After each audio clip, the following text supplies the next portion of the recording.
Mambo mengi sana yamebadilika. Nimekuwa nikimuonaga hata ndugu yangu afisa habari wa Azam alikuwa nadhani Zaka, ni mzee ukata viclip sana. Yule bwana huwa anakumbusha simu miaka 60 Swiss gani. Hata mimi huwa wanasemaga na mwingine Jemedari Said huwa anasema mambo ya miaka iliyopita huko. Kitu ambacho kiuhalisia ni tofauti. Unajua mambo yanabadilika. Sisi sasa hivi tuko zama hizi ambazo ni za utandawazi. Kila kitu unakiona kwenye mtandao wa kijamii. Pengine unaweza usiende hata kubandika tangazo sehemu fulani kama zamani kwamba utaenda tukalione sehemu fulani, lakini kwenye mtandao tukiweka barua kila mtu atakuwa, dunia nzima itakuwa imeona. Kwa hiyo hivyo walivyotaka kutufanyia sivyo. Kwa hiyo Yanga walivyofikia na wanavyotaka ndivyo ninavyotaka mimi pia, mwananchi na mwanachama wa Young Africa.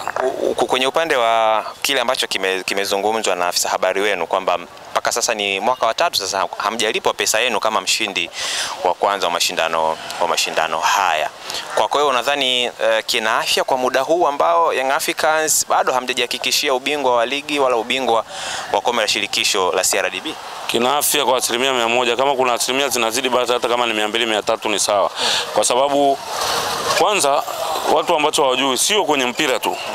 Kwenye kazi zozote masuala ya kukopana hapo na kwenda tu hapo. Afu pia ukiwa una neema, ukiwa unapata hela, huwa ni rahisi sana kuacha madeni yanaendelea kwenda ukiamini yatalipwa.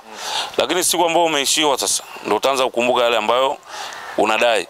Mfano kama hii swala la kwamba Yanga wanadai mara 3 mfululizo, inawezekana kwa sababu Yanga amekuwa anafanya vizuri na pata wadhamini wengi, kwa hiyo hela inaingia.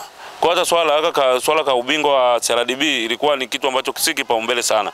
Lakini bodi ya ligi wamekuja kuonyesha dharau. Sasa ile dharau wamekuja kuionyesha baadaye, ndio maana Yanga wameona ifike mahali sasa tuheshimiane. Hem, tufanye kitu kimoja. Tunaomba tulipwe hela zetu ili tuweze kufanya mengine yanayofuata. Kwa sababu tunapelekwa mputa kwamba hii mechi lazima ucheze bila kujua sababu bila nini. Muona. Kwa hiyo sasa tukitoka kwenye mechi sasa, kama kweli kwenye mechi wametuletea hivi, vipi kuhusu kwenye CRDB? Kwa hiyo ndio maana imefika mahali sasa wameona tulipwe. Lakini kama si ile mechi kuahirishwa, bila shaka mimi naamini hata tungedai hata miaka 10 ijayo pia tungekuwa tunadai. Mimi naamini hilo kama sio hii mechi. Ila kwa ilipofikia mimi natamani hata vile, na si Yanga tu, mimi nakuhakikishia na 100% mimi kwenye mpira nimekaa. Kwenye mpira nimekaa najua. Mimi mpaka leo unavyoniona mimi mwenyewe kuna mali nadai. Siwezi kuisema hiyo klabu ya iko Kilimanjaro. Nadai mpaka leo sijaelewa. Mpaka leo sijaelewa yangu na mpira nimeacha sichezi. Lakini nadai. Kwa nini? Kuna vitu ambavyo mara nyingi wanaamini kwamba unapotoka kusema watu wengi wanaamini wewe ndo mbaya. Na hata mabosi wengine wanaanza kuajiri kwa sababu unatoa siri za wapi? Za ndani. Kwamba unaenda kuitoa nje kwamba nadai. Muona ukiondoka sehemu fulani unawaanika watu. Muona ndio kitu kinachofanyaje?